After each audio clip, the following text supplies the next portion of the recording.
Indonesia diketahui memiliki berbagai kisah unik penuh mitos, seperti halnya beberapa cerita legenda rakyat. Dari beberapa cerita yang beredar, di Indonesia tersebar beberapa batu yang memiliki kisah dan mitos sendiri. Yang paling terkenal tentu saja kisah mengenai sebuah batu yang menyerupai manusia tertelungkup di tanah di pantai air manis, Padang, Sumatera Barat. Menurut masyarakat sekitar, diyakini batu ini sebagai malin kundang yang telah dikutuk oleh ibunya untuk menjadi batu karena bersikap durhaka. Sudah pasti kebenaran legenda ini masih diragukan, apakah nyata atau tidak. Selain batu malin kundang, di Indonesia juga terdapat beberapa batu yang konon dipercaya dapat memberikan petunjuk bagi mereka yang percaya. Permintaan mereka niscaya terkabulkan jika berhasil melewati berbagai persyaratan. Sebut saja batu bobot. Batu di kawasan Merapen, Jawa Tengah ini adalah batu yang dikeramatkan oleh warga setempat.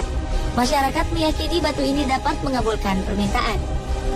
Syaratnya, saat hendak mengangkat batu seberat 20 kg ini, setiap orang harus dalam posisi duduk. Jika ia kuat mengangkat batu itu, konon segala permintaan orang ini akan terkabulkan. Demi menjaga batu bobot ini tetap utuh, warga setempat mengikatnya dengan sebuah tali. Ya, ini dilakukan karena dahulu batu ini telah pecah. Dan untuk menjaga kekeramatannya, sebagian warga menaburkan bunga di sekitar batu bobot. Menurut cerita legenda, kawasan Merapen merupakan peninggalan sejarah Sunan Kalijaga pada abad ke-15. Batu bobot merupakan batu peninggalan Sunan Kalijaga yang sengaja ditinggal karena memiliki bobot yang berat. Pada dasarnya, batu bobot adalah sebuah batu biasa dengan keunikan tampilan dan bobot yang cukup berat. Dan batu ini dipercaya sebagian orang dapat mengabulkan semua permintaan.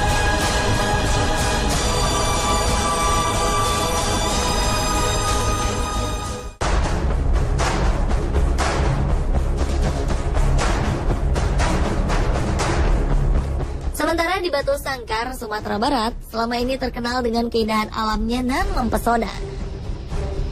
Selain itu, ternyata ada juga satu ciri khas negeri di Ranah Minang ini, yaitu batu angke-angke, yaitu batu istimewa yang konon kerap berubah-ubah beratnya. Batu angke-angke ini berada di sebuah rumah gadang keturunan Datua Bandarokayo di Nagari Tanjuang, Kecamatan Sunggayang, Kabupaten Tanah Datar, Batu Sangkar.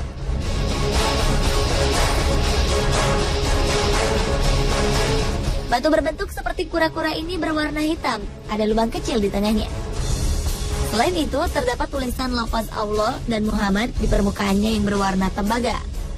Masyarakat Sunggayang menyebut batu ini dengan nama batu angke-angke. Kabarnya batu ini dipercaya oleh masyarakat sekitar memiliki kekuatan gaib yang mampu beramal nasib seseorang. Batu ini dapat meramal nasib seseorang dengan cara seseorang itu harus mencoba untuk mengangkat batu ini. Jika batu ini dapat terangkat oleh seseorang dengan punya niat akan sesuatu, maka pertanda niatnya itu akan kesampaian atau terkabul. Namun sebaliknya, jika seseorang tersebut tidak dapat mengangkat batu ini, maka niat atau maksudnya tidak akan terkabul. Menurut penjaga batu angke-angke yang merupakan keturunan Datua Bandarokayo ke-9, batu ini pertama kali ditemukan oleh Datua Bandarokayo ketika akan memancang tiang rumah. Konon dahulunya Datua Bandarokayo merupakan kepala kaum suku Piliang yang bermimpi didatangi oleh seorang ulama besar bernama Syekh Ahmad. Dalam mimpinya, Syekh Ahmad berpesan agar Datua Bandarokayo mendirikan sebuah kampung yang kini disebut dengan Kampung Palagan. Keanehan terjadi ketika Datua Bandarokayo mulai memancangkan tonggak pertama. Ketika itu terjadi gempa lokal, disusul dengan hujan panas selama 14 hari 14 malam. Dengan terjadinya peristiwa ini, masyarakat mengadakan musyawarah. Pada saat musyawarah berlangsung, terdengar suara aneh dari lubang tempat Datua Bandarokayo memancangkan tonggak pertama, yang memberitahukan bahwa di dalam lubang tersebut ada sebuah batu. Suara gaib ini berpesan agar batu ini dijaga baik-baik oleh penemunya. Datua Bandarokayo memberikan nama batu ini dengan sebutan Batu Pandapatan. Sejak itulah, keunikan batu ini menjadi perbincangan. Tak diketahui siapa yang memulai atau siapa yang bermimpi bila batu ini dapat meramal nasib. Yang didapati dari para tetua hanyalah sebuah kepercayaan bahwa batu ini dapat meramal nasib seseorang dengan cara mengangkatnya. Kini batu ini lebih terkenal dengan nama batu angke-angke. Dalam bahasa Minang, angke berarti angkat. Ternyata si batu ajaib ini sudah mulai dikunjungi wisatawan sejak 100 tahun lalu. Dan selama itu pula 7 generasi telah menjaga peninggalan sejarah unik ini. Namun ditegaskan bila batu ini bukanlah sesuatu yang dapat mengabulkan keinginan seseorang, melainkan hanyalah sebuah pertanda. Caranya itu ya masa minta pada sama batu.